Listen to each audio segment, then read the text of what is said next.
Good morning, students. In the last class, we were reading about the rattlesnake. Now, let's move ahead. Rattlesnake or rattler prefers to avoid people if it possibly can. It holds its tail upright and rattles the end whenever it is disturbed, in the hope that the intruder will go away. देखो students, rattle snake जो होते हैं वो भले ही बहुत ज़्यादा विषैले सांप होते हैं, लेकिन इनकी पहली कोशिश ये होती है कि किसी भी व्यक्ति को चोट न पहुंचाया जाए। चोट न पहुंचाने की इनकी मानसिकता होती है। इंट्रूडर मतलब होता है अनजाना व्यक्ति। इंट्रूडर मतलब अनजाना व्यक्ति। अगर कोई भी अनजाना व्यक्ति आता है तो रैटल स्नेक जो है पहली कोशिश यही करते हैं कि इंट्रूडर जो है वो चला जाए। वो अपनी पूंछ को जो है ऊंचा कर लेते हैं और एक तरह से अजनबी व्यक्ति को जाने का रास्ता देने की कोशिश करते हैं। However if its warnings are ignored and it feels threatened, it will coil ready to bite. हाँ, लेकिन सीधी सी बात है, यहाँ थ्रेटन्ड का मतलब होता है धमकी देना। लेकिन अगर इनकी चेतावनियों को नज़रअंदाज किया जाए, अगर इनकी चेतावनियों को नज़रअंदाज किया जाए और इनको किसी भी प्रकार का डर महसूस हो तो ये काटने के लिए तैयार रहते हैं। But the rattler itself cannot hear the noise its own tail makes। लेकिन रैटलर जो होते हैं वो कई मतलब ये तो हमें पहले से ही पता है कि सांपों के कान नहीं होते, तो उस हिसाब से यहाँ बताया है कि रैटलर अपने खुद की टेल की जो आवाज़ होती है उसको सुन नहीं पाते। उनको सिर्फ सांपों की तरह, बाकी के जो सांप है उसकी तरह रैटल स्नेक भी है। रैटल स्नेक को वाइब्रेशंस सुनाई देते हैं, यानी कंपन। वाइब्रेशंस का मतलब होता है कांपना। जैसे मान लो कि अगर सपोज करो आप मिक्सी घर में चलाए हो, मिक्सी घर में चलाते हो तो एक प्रकार का कंपन होता है, तो वो कंपन जो है वही रैटल स्नेक से संबंधित है, मतलब सांपों से संबंधित है। जैसे मिक्सी घर में चलाया जाता है तो कई बार ज़मीन में भी कंपन होता है, ठीक है। तो या कोई वॉशिंग मशीन घर में चलाई जाती है तो ज़मीन में भी कंपन होता है। तो वो कंपन जो है वो कंपन ही जो है आपको ये सांपों को सुनाई देता है, मतलब महसूस होता है। सुनाई नहीं देता है, महसूस होता है। If a person walks near by the snake can feel the moment. पास से अगर कोई व्यक्ति गुजर जाए तो आवाज़ नहीं सुनाई देगी सांपों को या रैटल स्नेक को, उस व्यक्ति के पैरों की आवाज़ नहीं सुनाई देगी, लेकिन जाने के लिए पैरों का जो कंपन क्रिएट हो रहा है ज़मीन में, वो कंपन महसूस होता है सांपों को। लेकिन अगर ये वो आदमी चिल्लाता है तो ऑब्वियस सी बात है सांपों को सुनाई नहीं देगा। Rattle snakes are very common and wide spread animals living right across the American continent from Canada to Argentina. They fed on a variety of prey. तो रैटल स्नेक जो है वो अमेरिका यानी नॉर्थ अमेरिका से लेकर के जो है कनाडा, माने पूरा जो अमेरिकन कंटिनेंट है, कनाडा से लेकर के अर्जेंटीना तक, वहाँ पर रैटल स्नेक वहाँ के जंगलों में या वहाँ के रेगिस्तानों में आमतौर पर काफ़ी मात्रा में पाए जाते हैं। मतलब कनाडा से लेकर के अर्जेंटीना के जंगलों में, कनाडा से लेकर के अर्जेंटीना के सूखे स्थानों में रैटल स्नेक बहुतायत बहुत सारी मात्रा में पाए जाते हैं। ये लोग चूहों को खाते हैं, ठीक है। वोल्स एक प्रकार, अच्छा रोडेंट, आप जैसे राइट साइड में वर्ड मीनिंग्स देख पा रहे हो, voles small plant eating rodents. Rodents मतलब होता है कि वो जानवर जो बिल वगैरह बना करके ज़मीन के नीचे रहते हैं, ठीक है। तो प्लांट ईटिंग एक छोटा सा चूहा, एक प्रकार का चूहा का प्रजाति जिसे वोल्स कहते हैं, वो प्लांट आमतौर पर खाता है। तो वोल्स को रोडेंट्स मतलब वोल्स रोडेंट जो है या वोल्स और माइस, ये दोनों अलग अलग प्रजातियों के चूहे हैं, इनको रैटल स्नेक्स खाते हैं। रैट जो कॉमन प्रजाति का चूहा जो हर घर में पाया जाता है, हर घर में पाया जाता है मतलब जो अक्सर घरों में घुस जाता है, जिनको मैंने एक आम चूहा जिसको हम लोग अक्सर देखते हैं अपने घरों में, वो। और उसके बाद चिपमंक्स, एक प्रकार की गिलहरी, इनको ये रैटल स्नेक खाता है और भी कुछ अन्य जानवरों को खाता है। रैटल स्नेक्स अपने शत्रुओं को, अपने शिकार को अपने जहर से मारता है। दूसरे सांपों की तरह रेटल स्नेक जो है वो दूसरे सांपों की तरह रेटल स्नेक जो है वो बहुत ज़्यादा they swallow the unfortunate animals whole. मतलब बहुत सारे जानवरों को जिसका जिक्र हमने अभी भी किया मतलब आपका ये जो चूहा वगैरह, इनको रेटल स्नेक पूरा का पूरा ही निगल जाते हैं। कुछ सांप ऐसे होते हैं जिनको have to eat more than once a week and some such as larger pythons can survive for a year or more without eating। यहाँ पर एक आपको आश्चर्यचकित करने वाली बात बताई जा रही है कि रेटल स्नेक वगैरह या रेटल स्नेक की तरह ही और भी कई सारे सांप सप्ताह में एक बार खा करके जीवित रह सकते हैं। और अजगर की बात अगर करें, पाइथॉन्स मतलब अजगर सांप जो होते हैं ये 1 साल तक बिना खाए रह सकते हैं। यानी 1 साल में एक बार अगर ये बहुत ठूस ठूस के पेट भर के खा ले तो इनकी बॉडी कुछ इस तरह से बनी होती है कि उस फूड को उनकी बॉडी ब्रेक कर करके या फैट के रूप में इकट्ठा करके पूरे साल चला सकती है। Mongooses like to hunt together but they always keep a look out for dangerous predators near by, poking their noses into holes, overturning rocks with their paws, and scratching the ground with their sharp claws. Banded mongooses are very amusing animals to watch. A common sight in many parts of Africa, they travel in groups of about 20 to forage for beetles, millipedes and other small creatures. यहाँ पर एक और बड़े ही मज़ेदार desert animal की बात की जा रही है जिसका नाम है नेवला यानी मंगूस, जो सांप का दुश्मन होता है। ये आप लोगों ने सुना होगा। मंगूस जो है वो अक्सर 20 जितने इकट्ठे होकर के एक ग्रुप बनाते हैं। लगभग 20 मंगूस इकट्ठे होकर के अक्सर एक ग्रुप में पाए जाते हैं। इनका जो खाना होता है वो छोटे छोटे कीड़े मकोड़े होते हैं।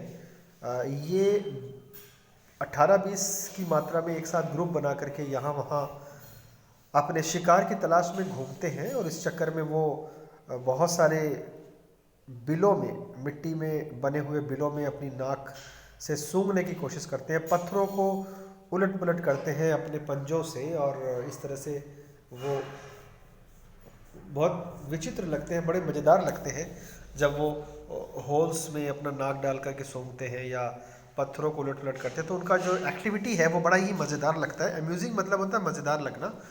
और यहाँ प्रेडेटर्स का मतलब शिकारी होता है। और अफ्रीका के अधिकांश हिस्सों में नेवले पाए जाते हैं और ये घूम घूम करके अपने शिकार की तलाश करते हैं और अधिकांश इनके शिकार जो है वो कीड़े मकोड़े होते हैं। They like to hunt together, keeping in touch whenever they go out of sight behind rocks or bushes by twittering and calling। ये लोग ग्रुप में रहना पसंद करते हैं। ये एक मंगूस का पिक्चर दिया हुआ है, आप स्क्रीन में देख पा रहे हो, आपके टेक्स्ट बुक का पिक्चर है ये।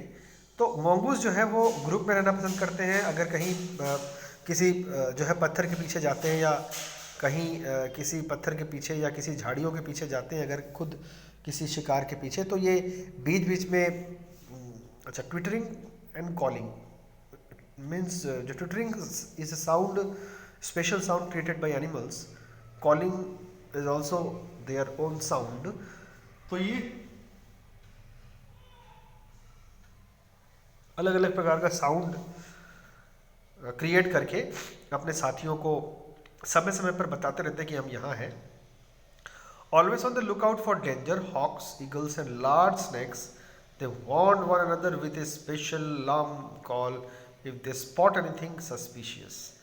ये लोग जो है लगातार जब शिकार में जाते हैं तो इनको विशेष रूप से कुछ बड़े विशाल जानवरों से अपनी रक्षा करनी पड़ती है। बड़े बड़े बाज, बड़ी बड़ी चील और बड़े आकार के सांपों से इनको अपने आप की रक्षा करनी पड़ती है। वैसे तो सांप और नेवले की जो लड़ाई है वो विश्व प्रसिद्ध है। और आपकी जानकारी के लिए बता दूं कि सांप और नेवले की लड़ाई में अधिकांश नेवला ही जीतता है। सांपों को नेवले अक्सर हरा ही देते हैं। लेकिन यहाँ बड़े सांपों की बात हो रही है। अगर इनके साइज के सांप हो तब तो नेवला अक्सर जीत ही जाता है, क्योंकि ये ज़्यादा फुर्तीले होते हैं, सांप से ज़्यादा फुर्तीले होते हैं और सांप से कहीं ना कहीं थोड़े ज़्यादा चालाक होते हैं। लेकिन अगर बात की जाए बड़े सांपों की, तो अगर बड़े सांपों तो बड़े सांपों के बारे में हम ये बोल सकते हैं कि बड़े सांपों से तो एक छोटा नेवला कैसे लड़ पाएगा। तो बड़े सांप, चील, बाज, इनसे इनको अपनी रक्षा करनी पड़ती है। और अगर इनको ऐसा कुछ भी समझ में आता है कि ये लोग इनके इर्द गिर्द हैं, तो वो लोग दूसरे साथियों को भी चेता देते हैं। Mongooses are famous for being able to kill snakes without getting hurt themselves. Their reactions are so fast that they can dodge each time and snake strikes. The snake strikes. They continually make a nuisance of themselves until after a while when the snake gets tired they quickly dive in for the kill. यही मैं अब थोड़ी देर पहले आपको बता रहा था कि मोंगूसेस जो है वो आमतौर पर सांपों से जीतते हैं। मोंगूसेस जो है खुद बिना ज़्यादा चोट खाए सांपों को मार देते हैं, सांपों से जीतते हैं। कारण ये है कि ये डॉज करने में बहुत तेज होते हैं, ये बहुत जल्दी मूवमेंट करते हैं, फुर्तीले बहुत ज़्यादा होते हैं। सांप इससे पहले कि डसे, सांप के डसने से पहले ही ये दूसरी तरफ मूव कर जाते हैं। जिस किसी जगह भी ये रहेंगे वहाँ जैसे ही सांप डसने जाएगा ये फटाक दे दूसरी तरफ मूवमेंट कर जाते हैं और सांप इनको जल्दी से डस नहीं पाता। जहाँ जहाँ भी सांप डसता है वो वहाँ से मूव कर जाते हैं और इस तरह से वो बार बार सांपों को अलग मतलब डिफरेंट मूवमेंट करवा करके सांपों को बहुत ज़्यादा टायर्ड कर देते हैं। और जब सांप पूरी तरह से टायर्ड हो जाता है तो ये सांप को मार देते हैं और उनका शिकार कर लेते हैं। All the female mongooses have their kitten at about the same time. They are raised by the whole group in a den made against an old termite mound or a hollow log. When most of the adults are out looking for food, one or two males stay behind to stand guard until the others return for the night. यहाँ पर मादा या स्त्री नेवले के बारे में कहा जा रहा है। आपको एक जानकारी दी जा रही है कि स्त्री नेवले जो बच्चे पैदा करते हैं उनको किटन कहा जाता है। वैसे तो बिल्ली के बच्चे को भी किटन कहा जाता है, कैट के बच्चों को। नेवले के बच्चों को भी किटन कहा जाता है। ये बच्चे सभी ग्रुप 20 के ग्रुप के सारे नेवले 20 के ग्रुप के नेवले में अगर मान लो 10 फीमेल है या 8 फीमेल है तो ये सभी लगभग सेम टाइम में अपने बच्चों को पैदा करते हैं।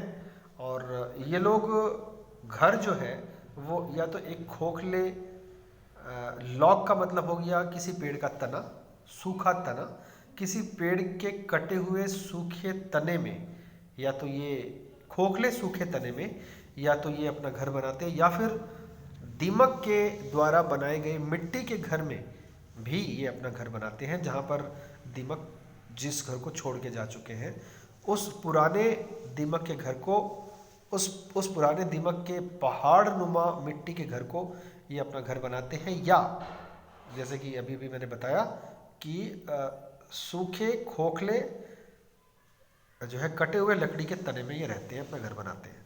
तो ये लोग जो है जब अधिकांश एडल्ट जब बड़े उम्र के नेवले खाने की जो तलाश में निकलते हैं तो पीछे से उनकी माएँ जो है बच्चों की देखभाल करती हैं। Another animal which lives in the desert is the camel. और उसके बाद जो एनिमल आता है जो डेजर्ट में पाया जाता है वो स्वाभाविक सी बात है जो सभी जानते हैं हम, जो है ऊँट। क्योंकि कैमल को शिप ऑफ द डेजर्ट कहा जाता है और कैमल ही मुख्यतः डेजर्ट में वेल एडजस्टेड और मीन्स मैक्सिमम नंबर में पाया जाने वाला जो जानवर डेजर्ट का है वो तो कैमल ही है, ऊँट ही है। कैमल जो है वो हजारों साल पहले इंसानों के द्वारा डोमेस्टिकेट किया जाने लगा है, पाला जाने लगा है। कैमल आमतौर पर जंगली कैमल की बात अगर करें, जंगली ऊँटों की बात, तो ये 30 जानवरों के ग्रुप में आमतौर पर रहते हैं। कैमल्स के बहुत ही बड़े लंबे और उनके लंबे लंबे बाल होते हैं जिस कारण से वो गर्म रहते हैं और इनके बड़े बाल जो है ये इनको जो है ठंड के मौसम में बचाते हैं, और गर्मी के मौसम में भी इनको जो है ठंडा रखते हैं। तो इनकी जो रेशे हैं वो ऐसे स्पेशल ढंग से ईश्वर के द्वारा बनाई गई हैं जो ठंड में इनको जो गर्मी में इनको ठंडक प्रदान करते हैं और ठंड में गर्मी प्रदान करते हैं। ये ईश्वर की लीला है, भगवान ने इनको ऐसे रेशे दिए हैं। कैमल जो है वो 30 गैलॉन्स तक पानी पी सकता है। कैमल जो है वो 30 गैलॉन्स तक पानी पी सकता है। सो स्टूडेंट्स, तो मैं बोल रहा था कि एक कैमल जो है वो 30 गैलॉन तक पानी पी जाता है। अब नाउ स्टूडेंट्स, 1 गैलॉन का मतलब मैं आपको अप्रॉक्सीमेटली बता रहा हूँ। गैलॉन यूनिट ऑफ वॉल्यूम है जो कि ब्रिटिश मतलब अंग्रेज़ों के इंग्लैंड में भी फॉलो किया जाता है और अमेरिका में भी फॉलो किया जाता है। अप्रॉक्सीमेटली मैं बता रहा हूँ आपको, 1 गैलॉन का मतलब 16 कप पानी होता है या लिक्विड होता है। अब 16 कप लिक्विड आप एक गेस कर लो कितना होगा, लगभग 1 लीटर से थोड़ा कम या 1 लीटर के आसपास, ठीक है।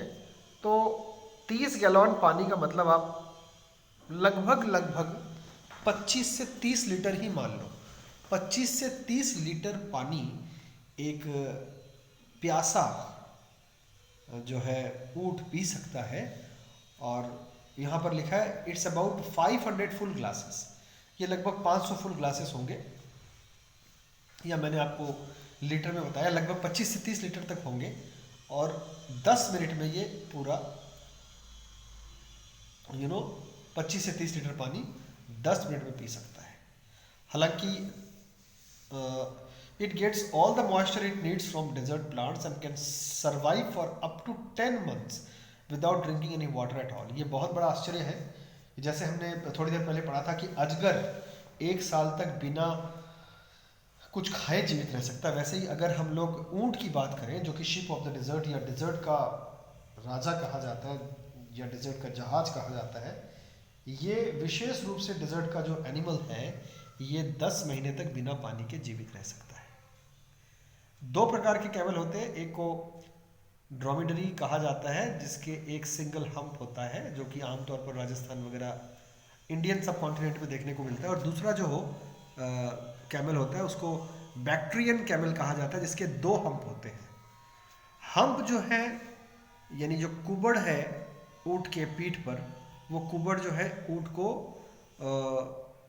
हेल्प करता है स्टोर करने के लिए लिक्विड या खाना फैट के रूप में वो स्टोर करके रखते हैं अपने कुबड़ में। ये आमतौर पर एक गलत धारणा है। फिर से रिपीट कर रहा हूँ कि ऊंट जो है वो अपने कुबड़ में खाना और पानी स्टोर करके रखते हैं, ये आम धारणा है, लेकिन ये धारणा गलत है। दिस फैट, वहाँ पर फैट होता है ऑलरेडी, गॉड के द्वारा बनाया गया फैट वहाँ होता है उस कुबड़ में, लेकिन उस कुबड़ में खाना या पानी स्टोर नहीं होता है, फैट होता है। और ये फैट एनिमल्स, ये जो कैमल्स होते हैं, जब खाने की कमी होती तब वो फैट जो है पिघल करके उसका बॉडी अंदर से, कैमल का body in the absence of food and water उसी फैट को ब्रेकअप करके यूज़ करता है उसका बॉडी। तो वो फैट जो है वो ब्रेक हो के यूज्ड करते हैं camels in the time of need, ठीक है। If they have nothing to eat for several days their humps shrink as the fat is used up. अगर इनके पास खाने के लिए पीने के लिए कुछ भी ना हो तो उनका जो कुबड़ है वो थोड़ा थोड़ा घटने लग जाता है क्योंकि उनकी फैट यूज होने लग जाती है। श्रिंक मतलब होता है घटना या सिकुड़ना। There are many other ways in which camels are adapted to desert life. Their mouths are so tough that even the sharp thorn cannot pierce through. ये भी एक बहुत आश्चर्य की बात है कि कैमल के मुंह इतने ज़्यादा मजबूत होते हैं कि नुकीले से नुकीले कांटे भी इनके मुंह में कोई चोट नहीं पैदा कर पाते। So students, this is the chapter all about. हमने आपका चैप्टर कंप्लीट कर लिया है, और रहा बात इसके क्वेश्चन आंसर्स की, इसकी एक्सरसाइजेस की, तो वो हम लोग अपनी अगली क्लास में करेंगे। Okay, that's all for today. Have a nice day and thanks.